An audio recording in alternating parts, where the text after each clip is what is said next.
Guardando indietro, da dove parte davvero il tuo percorso? Il mio percorso da musicista parte all'età di 11 anni. Sono stato indirizzato alla musica grazie alla mia famiglia, in quanto è iniziato tutto da mio nonno, che era un importante pianista, che era solista in giro per il mondo, soprattutto in Messico, ma purtroppo la sua carriera si è interrotta bruscamente per via della malattia distonia focale. Ha dato il via a tutta la famiglia questa passione, che è quella della musica. Mio padre è violinista, come anche mia madre, e anche mio zio, che è figlio di mio nonno, che è pianista, come anche lo era sua moglie. Nel tuo percorso ci sono 3 lauree importanti. Cosa rappresenta ciascuna di queste e cosa è cambiato tra la prima e l'ultima, quindi nel tuo modo di vivere la musica e nel tuo modo di essere? La prima laurea mi è servita per capire ciò che volevo fare, e nel senso che non avevo una passione in particolare.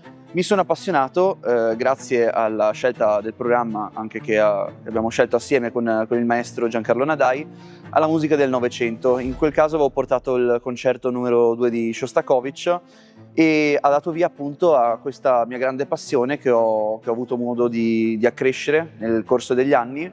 Infatti queste ultime 2 lauree, che le ho conseguite in breve lasso di tempo, ho portato un programma per intero del Novecento. Nel caso di quella di violino erano quasi tutti brani sconosciuti, e uno di essi però era il poema elegiaco di Eugène Ysaÿe, e visto il successo, mi è piaciuto molto il brano, ho deciso di portarlo in Argentina suonandolo da solista con l'orchestra.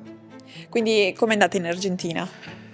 L'esperienza in Argentina posso dire che è stata la più bella della mia vita finora, in quanto ho avuto modo di conoscere tantissima gente ed è stato molto bello lavorare con loro, e tant'è che mi hanno chiesto di tornare in novembre per suonare altri brani, e in quell'occasione posso raccontare qualche aneddoto, come il fatto che durante la sinfonia concertante di Mozart, nel secondo tempo, mentre stavo suonando il cantabile, mi giro verso il direttore d'orchestra ed era completamente cosparso di lacrime, perché si era commosso per la musica molto triste, anche per come la stavamo eseguendo, oppure anche per il fatto che quando sono entrato prima di iniziare a suonare, il pubblico non smetteva di applaudire. Io sono rimasto lì con il violino in mano per 5 minuti, finché appunto io, completamente pieno di ansia. E comunque ti è rimasto sicuramente un'emozione molto profonda.